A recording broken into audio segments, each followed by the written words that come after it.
Directly বলা yes or নোতে বলা সম্ভব না। এটা অনেক অনেক কারণে হয়, অনেক আমাদের এখনো অনেক এরিয়া আছে যেটা ফেন্স না। তো আমি কাউকে দোষারোপ করবো না, আমি এটুকুই বলবো, কারণ এই মুহূর্তে আমাদের কাছে টোটাল পিকচারটা নেই। তো টোটাল পিকচার ছাড়া কাউকে দোষারোপ করা বা ব্লেম গেম করা আমরা চাই না। আমি চাইছি যে পুরো তথ্যটা উঠে আসুক, নিশ্চয়ই আপনাদেরকে আবার ডেকে জানানো হবে। তো এরা বেসিক্যালি তিনজনই আপাতত নাম এসে, তিনজনই ফ্যাসিলিটেটর। কেউ ট্রান্সপোর্ট করে, কেউ হারবার করে, মানে কেউ বাড়িতে রাখে, কেউ ওই পারে পাচার করে। তো এদের সাথে আরো লোক জড়িত আছে। আপাতত কিছু নাম এসে, আমরা আরো ইনভেস্টিগেশন করে দেখবো। এবং পাচারকাণ্ডে ব্যবহৃত যে গাড়ি এবং আরো কিছু জিনিস আমরা রিকভার করেছি। So investigation is still on. এটা এর মধ্যে আরো কিছু প্রোগ্রেস হবে।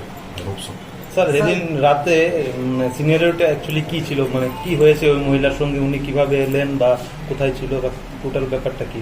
সেটাই স্যার বললেন একটু আগে আপনাদেরকে, যে উনাকে ওই ফরেন ন্যাশনাল মহিলাকে আগরতলা রেল স্টেশন থেকে নিয়ে আসা হয়, এসে বিশালগড় হ্যান্ড ওভার করা হয়। তারপর বিশালগড়ের যে ওর লোকাল কন্ট্যাক্ট থাকে, ও ওকে নিয়ে এখানে রাখে। তারপর সুটেবল টাইম দেখে বর্ডারের ওই পারে নিয়ে যাওয়া হয়।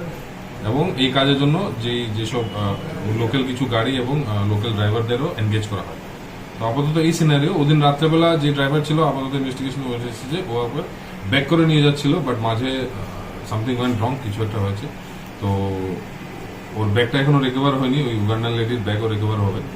তো ডিটেলস ইনভেস্টিগেশন যত প্রোগ্রেস হবে তত জানতে পারবেন। নাম আমি দিয়ে দেবো করে আপনাদেরকে। তার আগে বিশালগড়, সবাই বিশালগড় নিবাসী। স্যার, যে অটো গাড়িটা লেডিকে মানে বিশালগড় পিএসসি নিয়েছে, এই অটো ড্রাইভারকে আটক করা হয়েছে নাকি আগরতলাতে যিনি নিয়ে এসেছেন ওনাকে? হ্যাঁ, অটো ড্রাইভারও আছে পার্ট অফ দ্য ইনভেস্টিগেশন। তো এই মুহূর্তে তদন্তের স্বার্থে আমরা এটুকুই বলছি। তো ভবিষ্যতে আরো জানতে পারবো। স্যার, কোন রোডে ওনাদেরকে নামানো হয় বাংলাদেশে? আমি তো আগেই বললাম, আমরা এখন এটা শেষ হয়নি। আপাতত এই তিনজনকে আমরা প্রডিউস করলাম। ব্যাকগ্রাউন্ডে আরো কিছু প্লেয়াররা আছে, খুব শীঘ্রই ওদেরকে ধরা হবে। এবং রুট এখনো তদন্তের স্বার্থে আমরা ফাইনাল কিছু বলছি না, কারণ এর মাঝে আরো লোকজন ইনভলভ আছে। তো আপাতত এইটুকুই থাক, ভবিষ্যতে যত অ্যাডভান্স হবে আপনাদেরকে অবশ্যই জানাবো। যে মহিলা উগান্ডা থেকে এসছে, উনি এখন কোথায় আছেন? উনি এখন জেসিতে আছেন, জুডিশিয়াল কাস্টডিতে আছেন। উনার সেপারেট, উনার নামে যে কেস হচ্ছে ওই সুবাদে উনি এখন জেসিতে আছেন। ওনার কি বৈধ পাসপোর্ট এবং ভিসা ছিল? পাসপোর্ট বৈধ কিনা আমরা জানি না, তবে ভিসা এক্সপায়ার্ড। পাসপোর্টটা ওনার চেক করতে হবে। Visa is expired. এক্সপায়ার্ড ভিসাতে উনি দেশে থাকতে পারে না, এটা একটা অপরাধ। কতদিন ধরে এই চক্রটা চলছিল, আপনারা কি করতে? এটা তো দেখুন, লাস্ট ঘটনাটা আসলো পরে এই চক্রটা আপাতত আমাদের সামনে আসলো। তো আশা করি ইনভেস্টিগেশনে পুরো তথ্যটাই বেরিয়ে আসবে। এখন আমাদের কাছে আপাতত এই তথ্য আছে। এর পাশাপাশি কি স্থানীয় কিছু জড়িত আছে বলে মনে করছেন? নিশ্চয়ই আছে। স্থানীয়দের ছাড়া তো এই কাজ করা অসম্ভব। কারণ বাইরে থেকে লোক এসে বিশালগড়ের ভেতর ঢুকে বা বর্ডারে চলে যাওয়া তো staff. Local involvement is must. আপনারা জানেন যে গত এই মাসেরই 4 তারিখে একজন আফ্রিকান লেডি আমাদের বিশালগড় থেকে ডিটেন হয়েছিল। অ্যাকচুয়ালি ওরা ন্যাশনালিটি হচ্ছে উগান্ডা। উনি উগান্ডা থেকে এসেছিলেন এবং এখানে ওনাকে পাওয়া গেছে। এরপর আমরা একটা কেস নিয়েছিলাম পাসপোর্ট অ্যাক্টে এবং ফরেনার্স অ্যাক্টে। এই কেস নেওয়ার পরে এটার আমরা তদন্ত শুরু করি। এসডিপিও বিশালগড় এই কেসের ইনভেস্টিগেটিং অফিসার। তো এই কেসের তদন্ত করতে গিয়ে ওই মহিলার ফোন, সিডিআর অ্যানালাইসিস এবং ওই মহিলার সিডিআরের মধ্যে যেসব ফোন কলস পাওয়া গেছে সেগুলোকে অ্যানালাইসিস করে এবং থরো স্টাডি করে আমরা ইনভেস্টিগেশনকে নেক্সট স্টেজে নিয়ে গেছি। তো নিয়ে যাওয়ার পর যে স্টোরিটা আমাদের সামনে এসেছে, সেই স্টোরিটা হচ্ছে যে আগরতলা স্টেশনে কিছু বিদেশি লোক আসে, তাদেরকে বিশালগড় পর্যন্ত আনা হয় through some means of transportation. তদন্তের স্বার্থে আমরা পুরো মোডাস অপারেন্ডি এখন বলবো না। এরপর বিশালগড়ে ওদেরকে স্টে করানো হয় এবং একটা অর্গানাইজড গ্যাং আছে যেটা বিশালগড় সাব ডিভিশনে কাজ করছে এবং some parts of entire Sipahijala ডিস্ট্রিক্টে অপারেটিভ আছে, এখন অপারেট করছে।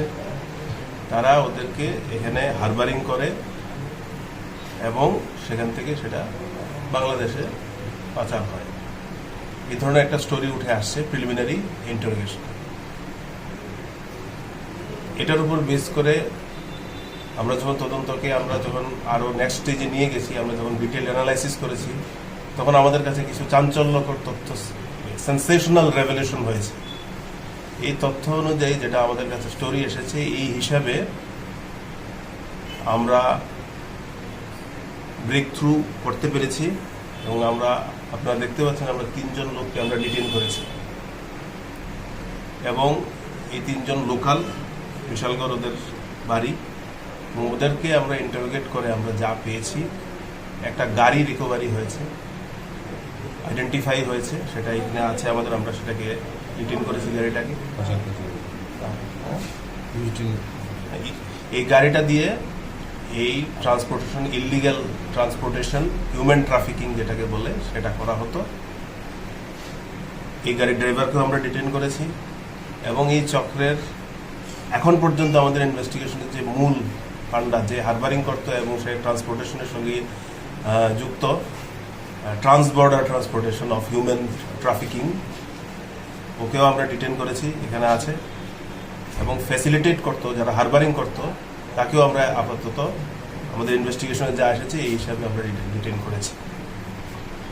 এই এন্টায়ার গ্যাংয়ের মধ্যে আরও অপারেটিভস আছে, আমরা সেটাকে লোকেট করার চেষ্টা করছি, আইডেন্টিফাই করার চেষ্টা করছি এবং হোপফুলি আমাদের যে রাস্তা ইনভেস্টিগেশন যেই পাথে এগুচ্ছে, উই আর হোপফুল যে আমরা আরও ব্রেক থ্রু করতে পারবো।